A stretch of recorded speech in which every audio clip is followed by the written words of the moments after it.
Hey guys, what's going on? So this weekend I got to see Strangers Pray at Night. As you know, the sequel to the original that came out about 10 years ago.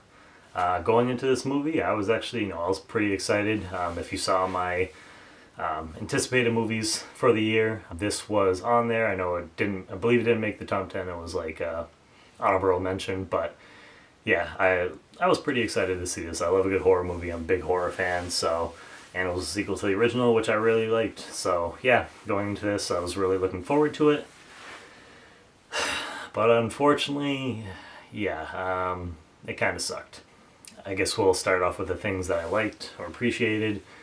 First thing is, and I'm going to try and keep this as spoiler free as possible. So maybe I'll do a spoiler review afterwards, but we'll see.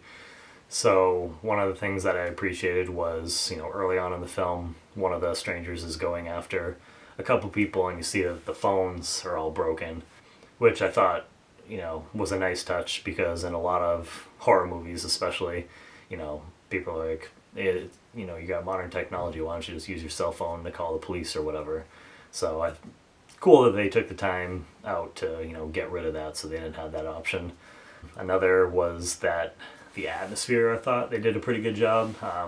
The trailer park camp thing that they were in was, pretty creepy. They definitely put those fog machines to work, so I thought they did a good job with that.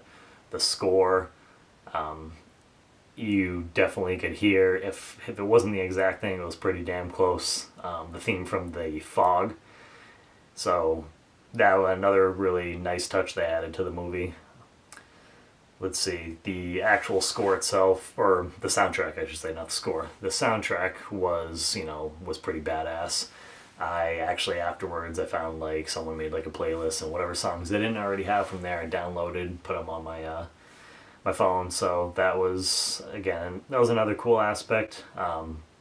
But also something that was cool, and then something that also was on my negatives. So I'll talk about that in a second. Other than that, the characters of the strangers themselves, they looked cool once again. The way they kind of acted and everything was, pretty creepy for the most part. Again, I'll get into the negatives in a second, but yeah, I thought they did a good job. But yeah, that's pretty much it. So let's get into the negatives. As far as negatives go, the characters, pretty much all of them, like the ones that the strangers were going after, like I just didn't care about any of them, and most of them were like pissing me off for a good part of the movie just because some of the decisions that they made. They would have, like, for example, they would have like a weapon and they would choose not to use it, or they'd get rid of it in like a couple seconds, and it's just like me, I'm like looking at the screen, I'm just like, what are you doing? So just some really dumb decisions, and I know that's like a kind of a cliche thing in horror, but it's like, I don't know, it just really bugged me with this movie for some reason. What else? So back to the soundtrack. While I liked all the songs, I loved them. Certain parts, it almost just felt like they had a certain song in there because they're like, oh, you know what? We're trying to be 80s, so let's throw an 80s song in there just because. And so at certain times it just felt kind of forced and rushed, and it kind of took me out of the movie a little bit. What else?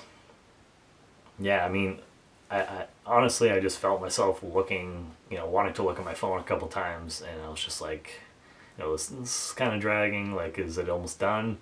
Which is never a good sign, especially when a film is only, I think it was like an hour and 25 minutes for the runtime, but it definitely, several times, it felt like it was really dragging, so that kind of took me out of the film. Yeah, I mean, I don't know, I've seen a decent amount of people, post reviews too, and saying that they really loved it, that, it was a good throwback to like 80s slashes and stuff like that, and I love a lot of those movies. I love the cheesy 80s horror movies, 70s, 80s, whatever. So, I don't know, for some reason I just couldn't get into this one, which sucks, like I said, because I was really going into this movie hoping I was going to like it. But yeah, unfortunately that wasn't the case. So, I mean, if you're a super diehard horror fan and you love the first Strangers, maybe check this out. But I would say probably wait till it comes out on Redbox, Netflix, whatever. I wouldn't make the trip to the theaters, unfortunately, to go see it. Um, but yeah, so as far as rating, I'd probably give this a 4 out of 10. I can't even give it, get it halfway there. So that kind of sucks. Hopefully, I know there's actually no, there's one other like horror movie, thriller or whatever coming out the end of this month, Unseen. I'm hoping that's good. I'm also gonna try and do reviews for Isle of Dogs, uh, Lean on Pete, and Ready Player One. I think that's all the ones that I really wanted to see this month. Yeah, so look out for those. If you like this, please go ahead and hit the like button down below, and then also hit subscribe so that way you can, get notified when any of my other videos come out. I'd really appreciate that. Tell your friends. And yeah, go ahead and let me know down in the comments below, if you have saw it, what did you think of it? Were you a big fan of the first one? Which one do you think's better? Because I've seen some people say the second one is actually better than the first, and that's just not the case for me. So, but yeah, let me know what you thought down below, and I will see you guys soon.